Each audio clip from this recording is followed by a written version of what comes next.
Meditations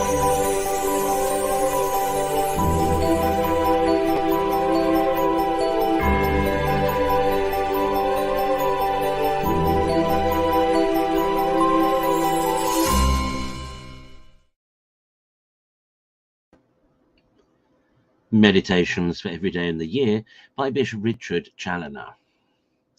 November 12th. If any man would come after me, let him deny himself.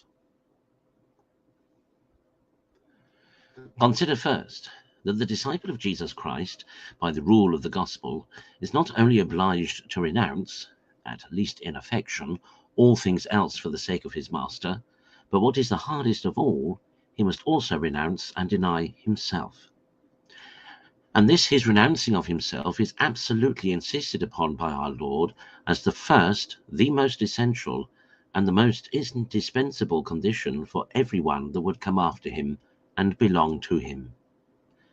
Yes, Christians, there is that irreconcilable opposition between this self, strangely corrupted by sin, surrounded with darkness and bent upon evil, and the purity and sanctity of Jesus Christ and the bright light of his truth, that there is no coming in a proper manner at the one without renouncing the other. There is no coming at divine charity, which teaches us to love our God with our whole heart, the principle of all Christian duties, without declaring an eternal war with self-love, the capital enemy to the love of God and the parent of all vices. And therefore we are not only commanded in the gospel to renounce and to deny ourselves in order to follow Christ, but also to hate ourselves, or, as it is expressed in the original, Luke 14:26 and John 12:25, to hate our souls in this world in order to save them in the next. See, my soul, upon what conditions thou art to be a disciple of the Son of God. Thou must not only renounce all things else, thou must also renounce and hate thyself too. Consider, secondly, the grounds upon which is founded this strict obligation of denying and of renouncing ourselves in this world, namely, that we may be in a proper condition to give ourselves up entirely to God, and thus, leaving ourselves, may find him and be eternally his, so that, in effect, this denying and renouncing ourselves is the best way we can have of loving ourselves, because it procures us the greatest good and brings us to our sovereign good. As on the other hand, that unhappy, self-seeking and loving to gratify ourselves brings misfortunes upon us, both for time and eternity. If then we are to renounce the affections to all things else in order to follow Christ, lest the love of them should divide our heart and take it off from him, how much more are we to renounce self-love for the love of him, as being much stronger than all our other affections, and far more apt to captivate our heart and shut out the love of God? Yes, my soul, thy self-love is indeed the greatest enemy both of thy God and of thy own true and everlasting welfare, and therefore thou must not only renounce it, but abhor it too, with almost perfect hatred, and turn all thy forces against it in order to abolish and destroy it. Consider, thirdly, and attend to the sentiments of a great servant of God upon this subject.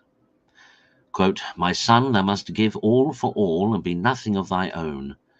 Know that the love of thyself is more hurtful to thee than anything in the world.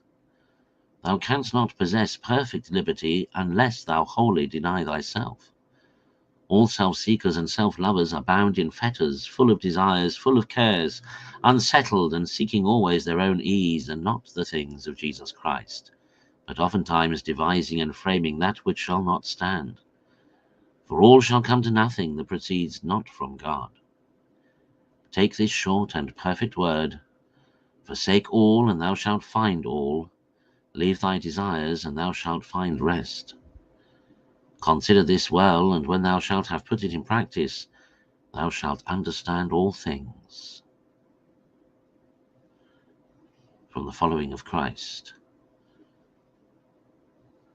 And again, quote, "Son, as much as thou canst go out of thyself, so much shalt thou be able to enter into me, as the desiring of nothing abroad brings peace at home, so the relinquishing thyself interiorly joins thee to God.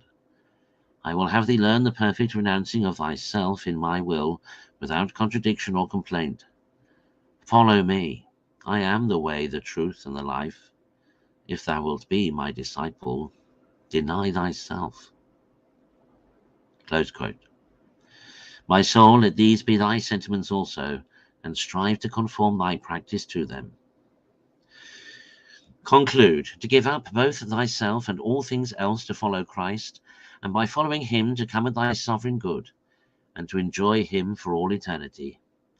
If thou wert to give 10,000 worlds to purchase such a treasure, all that thou wouldest give would fall infinitely short of the value of it.